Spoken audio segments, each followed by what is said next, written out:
I remember those days like they were yesterday. Mom, Dad, and me, Megan, the perfect little family. We weren't rich or famous, just ordinary folks living our best life. Dad worked as an accountant, always buried in numbers, but he'd light up when he got home. Mom was a teacher, spreading knowledge and kindness wherever she went. We'd spend weekends exploring the country, piling into our beat-up station wagon and hitting the road. Dad would blast his favorite oldies, and Mom would sing along, terribly off-key but not caring one bit. I'd sit in the back, rolling my eyes but secretly loving every minute of it. Those road trips were the best. We'd stop at dingy diners, ordering greasy burgers and sharing a giant milkshake. Mom would always steal my fries, claiming, "I'm just testing them for poison, sweetie." When we weren't traveling, we'd hit up the local mall. I'd drag them from store to store, trying on ridiculous outfits and begging for the latest toys. Mom was the voice of reason, but Dad was a softie. He'd slip me a few extra bucks when Mom wasn't looking, whispering, "Our little secret, Meggie." Friday nights were pizza nights. We'd order in, sprawl out on the living room floor, and watch cheesy movies. Dad would try to explain the plots, Mom would shush him, and I'd stuff my face with pepperoni, not caring about anything but the moment. I was 11 when Mom started feeling tired all the time. At first, we didn't think much of it. Teaching is exhausting after all. But then came the doctor visits, the worried whispers, the hushed phone calls. I didn't understand what was happening. Nobody told me anything, but I could feel the change in the air. The laughter became less frequent, the road trips stopped, and pizza nights were replaced with quiet, tense dinners. One night, I overheard Dad on the phone, his voice cracking as he spoke. "The treatments aren't working, Mike. I don't know what we're going to do." That's when I knew. Something was very wrong with Mom, and our perfect little world was about to shatter. I wish I could go back to those happy days, freeze time, and stay in that bubble of blissful ignorance forever, but life doesn't work that way. The storm was coming, and there was nothing I could do to stop it. For now, I close my eyes and try to remember the good times. The smell of Mom's perfume, the sound of Dad's laughter, the taste of Friday night pizza. Those memories are all I have left of the life I once knew, the life I desperately wish I could return to. It happened on a Tuesday. I remember because it was pizza night, but there was no pizza, no laughter, no Mom. Just silence and the horrible beeping of hospital machines. "Megan, sweetie," Dad said, his voice cracking. "Mom, she's gone." Just like that, my world collapsed. Mom, my rock, my best friend, was gone. I couldn't breathe, couldn't think. I just stood there, numb, as Dad hugged me, his tears soaking my hair. The next few weeks were a blur of black clothes, hushed voices, and casseroles I couldn't bring myself to eat. I kept expecting Mom to walk through the door, to tell me it was all a bad dream. But she never did. Then, about 6 months after we lost Mom, something changed. Dad started going out more. I thought he was getting better, until I saw her. She was tall, blonde, and nothing like Mom. Her name was Karen, and she had a smile that didn't quite reach her eyes. "Megan, this is Karen," Dad said, looking nervous. "We've been seeing each other." I couldn't believe it. Mom wasn't even cold in her grave, and he was already replacing her. Karen bent down, her face inches from mine. "Hi, Megan. I've heard so much about you." When Dad wasn't looking, Karen's smile dropped. Her eyes turned cold, calculating. In that moment I knew. This woman was trouble. Over the next few weeks, Karen was everywhere. She'd come over for dinner, watch TV with us, even try to help me with homework. But the moment Dad's back was turned, the mask would slip. "Listen, kid," she hissed one day when we were alone. "I'm here to stay. Don't get any ideas about messing this up for me." I tried to tell Dad, I really did, but he just shook his head. "Megan, I know this is hard for you, but Karen's a good person. You're just jealous. Maybe we should get you to talk to someone." Jealous? I couldn't believe it. My own father thought I was making this up. Before I knew it, I was sitting in a therapist's office, being told I had adjustment issues and difficulty with change. Karen had somehow convinced everyone, Dad, our relatives, even the neighbors, that I was troubled. Poor Megan, I'd overhear her saying on the phone, She's having such a hard time. There are mental problems. We're getting her the help she needs." Then came the bombshell. A year and a half after Mom died, Dad dropped the news. "Megan, Karen and I, we're getting married. We thought it'd be best if you spent the summer at camp. Give you some time to adjust." But I knew the truth. They were shipping me off so I wouldn't ruin their perfect day with my sour face, as Karen put it. I left for camp with a heavy heart, knowing that when I returned, everything would be different. My home wouldn't be mine anymore. My family was changing, and there was nothing I could do about it. I returned from camp with a knot in my stomach. The house looked the same from the outside, but as soon as I stepped through the door, I knew everything had changed. "Welcome home," Megan, Karen said, her smile not reaching her eyes. "We need to talk about room arrangements. With the baby coming, we'll need to make some changes." My head spun. "Baby? What baby?" Dad's face lit up. "That's right, you don't know. Karen's pregnant, you're going to be a big sister." Karen led me upstairs, chattering about nursery colors and baby names. We stopped at my room, or what used to be my room. "We've started converting this into the nursery," Karen said, pushing open the door. My heart sank. My posters were gone, replaced by pastel wallpaper. My desk had vanished, a crib standing in its place. "Where's my stuff?" I managed to choke out. Karen waved dismissively. "Oh, we moved you to the guest room. It's cozier anyway." The guest room was barely bigger than a closet. My things were piled haphazardly on the bed, some boxes still sealed. "This is temporary, right?" I asked, looking at Dad. He wouldn't meet my eyes. "Well, Meggie, with the new baby." I got the message. I was being pushed out, replaced. The next few months were a blur of doctor's appointments, baby showers, and me trying to make myself as small as possible. Karen's belly grew, and with it, her control over our lives. Then, one crisp fall morning, my little brother was born. Despite everything, when I held him for the first time, I felt a surge of love. For a moment I thought maybe things would get better. But Karen had other plans. "Careful, Megan," she'd say, snatching him away. "You might drop him. Or he's sleeping now. Maybe you can see him later." There was always an excuse, always a reason why I couldn't spend time with my brother. Dad was too busy with work and the new baby to notice. Years passed. I threw myself into school, counting down the days until I could leave for college.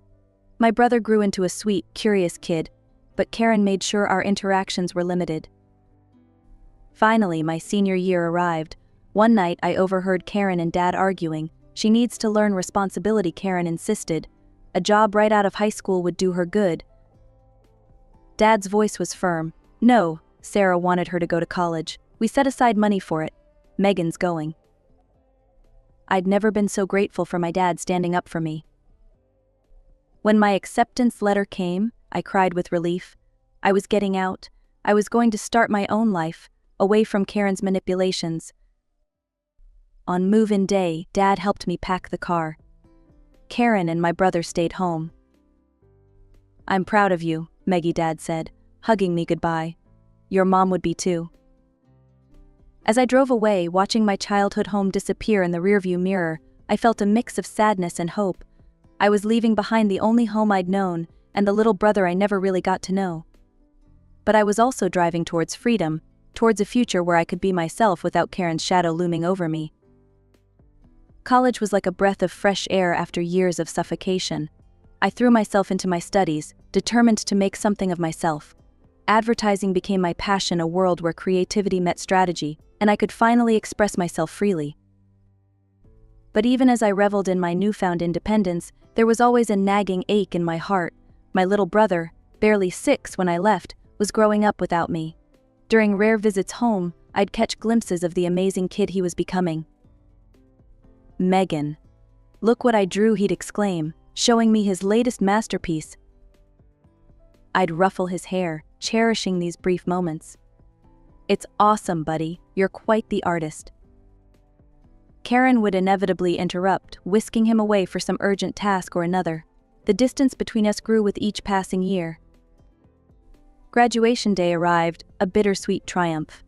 As I stood in my cap and gown scanning the crowd, I realized Dad and Karen weren't there. Later, a terse text arrived: "Congratulations on graduating. Dad, Karen." It stung, but I refused to let it dampen my spirits. I had a future to build. Thanks to my internships and portfolio, I landed a job at a hip advertising agency in the city. Grandma Mom's mom and my guardian angel helped me secure a tiny but cozy apartment. "Your mother would be so proud," she said, pressing a check into my hand. "This is for rent. She always wanted you to have a good start." Life settled into a comfortable rhythm. Work was challenging but rewarding. I made friends, went on dates, and slowly began to heal from the wounds of my past. For 3 years I lived in relative peace, with only occasional, awkward holiday visits to break the calm.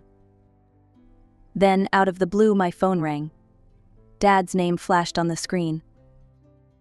"Megan, it's Dad.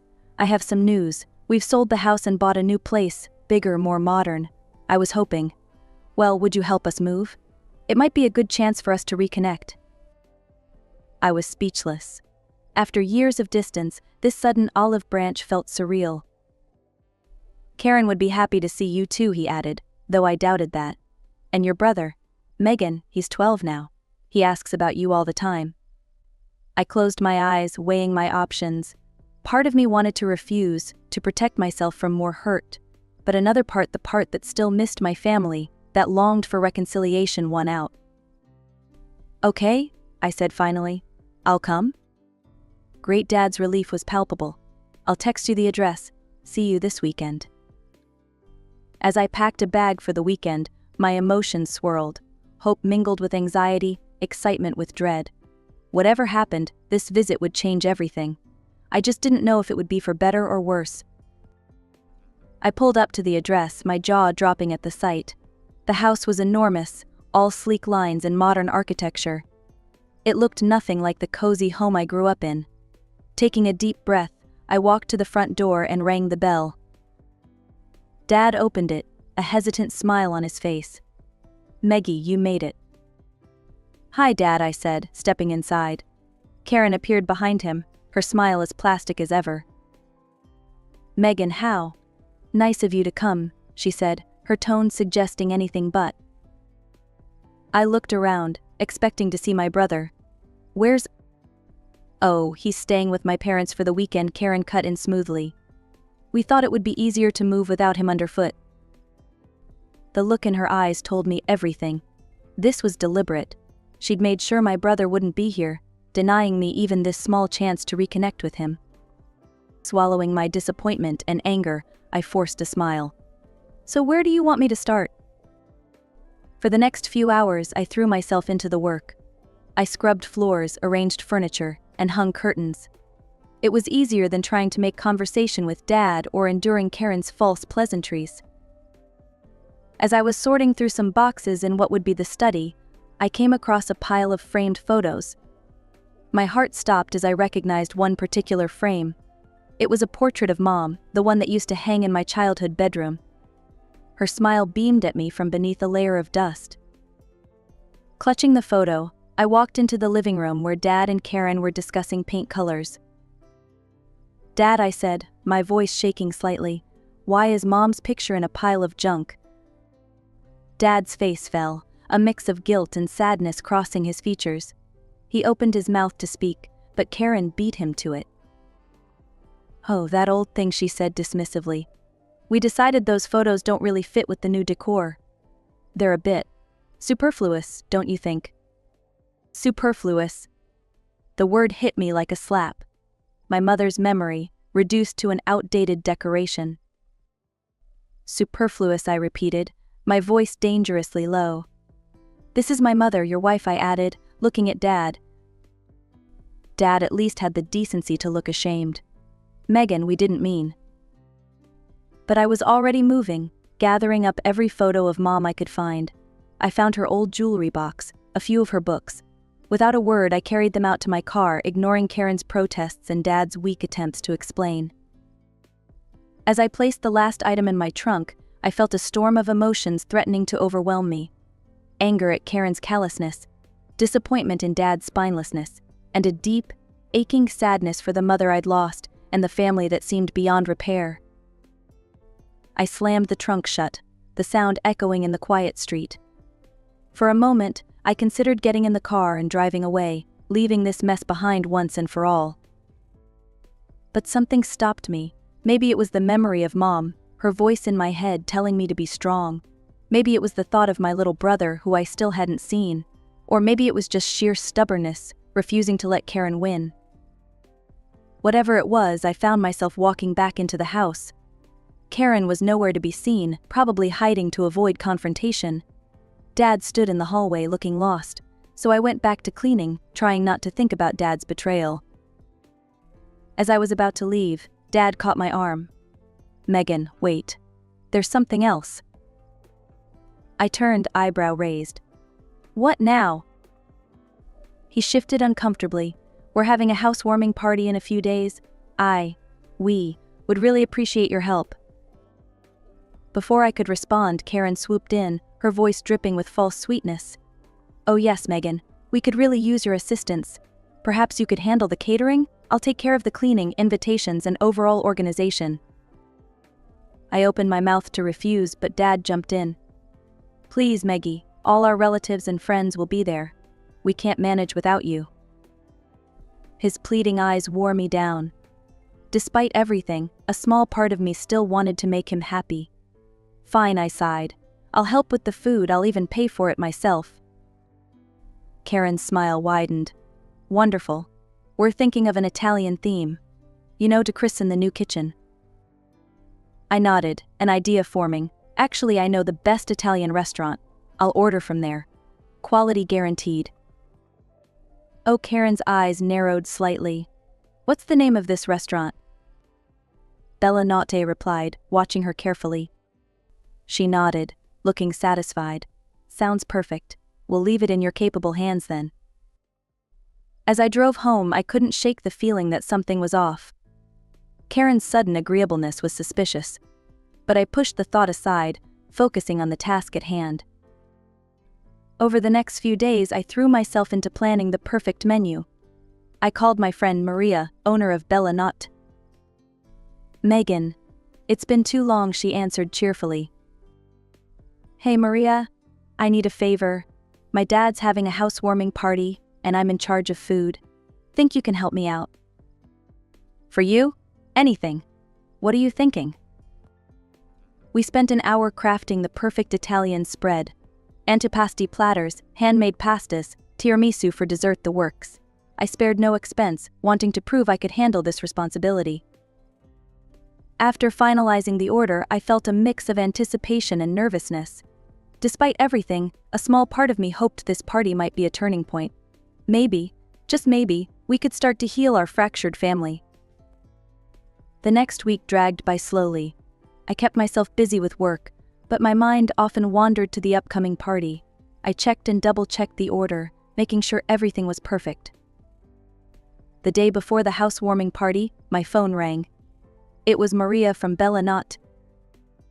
"Hey Megan, I'm a bit confused. Your stepmother called yesterday and asked to move the food delivery to today. Did the party date change?" My heart sank. "What? No, it's supposed to be tomorrow." Oh, Maria sounded worried. "Well, I wanted to double-check with you before making any changes." I thanked her, my mind racing. After hanging up, I immediately called Karen, my suspicions on high alert. "Hi Karen, just wanted to confirm the party details for tomorrow," I said, keeping my voice neutral. "Oh yes, everything's set for tomorrow at 7 p.m, she replied smoothly. "We're looking forward to it." I thanked her and ended the call, my hands shaking with anger and disbelief. It was clear now Karen had tried to change the delivery date behind my back. She wanted me to miss the party entirely. Taking a deep breath, I called Maria back. "Hey, it's me again. I need to cancel the order," I said, my voice tight. "Cancel? But Megan, are you sure? It's a lot of food and it's all paid for." "I know. Keep the payment, consider it a gift. Use the food for the restaurant if you can." After hanging up, I sat in stunned silence. The betrayal stung, but a part of me wasn't surprised. This was classic Karen, always finding new ways to push me out. The same evening, curiosity got the better of me. I opened my social media and saw my cousin was live streaming from the party. There it was, the housewarming in full swing, happening right now, a day early. I watched, a mix of hurt and anger building inside me, as Karen showed off the new house. She preened for the camera, pointing out design features and accepting compliments from guests. Suddenly a voice off camera asked, "Where's Megan? I thought she'd be here." Karen's face changed, a look of false concern replacing her smile. "Oh, you know Megan, she's always been a bit unsociable. Some mental health issues, poor dear. She said she couldn't make it." I felt like I'd been punched in the gut. Mental health issues? Unsociable? The lies flowed so easily from her lips. Karen quickly changed the subject, steering the conversation back to the house. "Now, who's ready for some amazing Italian food? It should be here any minute." The guests cheered, and Karen beamed at the camera. Half an hour passed, and I could see the guests starting to look restless. Karen's smile became strained as she kept assuring everyone the food would arrive any minute now. I couldn't tear my eyes away from the live stream. Karen's perfectly crafted facade was crumbling before my eyes. Her smile had become a grimace as she dialed the restaurant's number, the speakerphone amplifying every word for the gathered guests. "Hello, Bellanot. This is Karen. Where is our food order?" The response was clear and devastating. "I'm sorry, Mom, but that order was cancelled earlier today by Megan. There won't be any delivery." Karen's face contorted with rage. "What? That little John," she shrieked, turning to my father. "Call Megan right now." Dad, looking flustered, pulled out his phone. I watched, heart pounding, as he dialed my number. When I answered, his voice boomed through the speakerphone. "Megan, how could you cancel the food order? You've ruined everything." Taking a deep breath, I replied calmly, "Dad, why did you change the date of the housewarming? Why wasn't I invited?" The room fell silent. Dad's face paled as he stammered, "We," Karen said. Murmurs rippled through the crowd. Guests exchanged meaningful glances, eyeing Karen and Dad with suspicion. Suddenly Karen snatched the phone from Dad's hand. "You ungrateful brat," she screeched. "After everything we've done for you, you're trying to sabotage us, aren't you?" I let her rant for a moment before speaking, my voice steady and clear. "I think everyone can see now who really has mental health issues in this family. And it's not me." Karen's hysterical shouting filled the room, but I could see the damage was done. Guests were backing away, some already heading for the door. "I'm done being your scapegoat, Karen," I said firmly. "And Dad, I'm done watching you choose her over your own daughter. Goodbye." I ended the call and closed the live stream, my hands shaking but my resolve strong. It was over. The lies, the manipulation, all of it laid bare for everyone to see. In the days that followed, I ignored the barrage of calls and messages from Dad and other family members. I needed time to process, to heal. A week later, Dad showed up at my apartment. He looked haggard, his eyes red-rimmed. "Megan, I'm so sorry," he began. "I've been blind. I let Karen control everything, and I lost sight of what really matters. Please, give me a chance to make things right." I wanted to slam the door in his face, but something in his expression stopped me. "It's not that simple, Dad. You abandoned me. You forgot about me." "I know," he said, his voice breaking. "But I want to change. I promise I'll do better. Please, Meggie." Slowly, cautiously, we began to rebuild our relationship. Dad started calling regularly, and we met for coffee every week. He even brought my little brother along sometimes, away from Karen's watchful eye. As for Karen, I heard through the grapevine that she'd become something of a pariah among the family. Her lies exposed, she retreated into a shell of bitterness.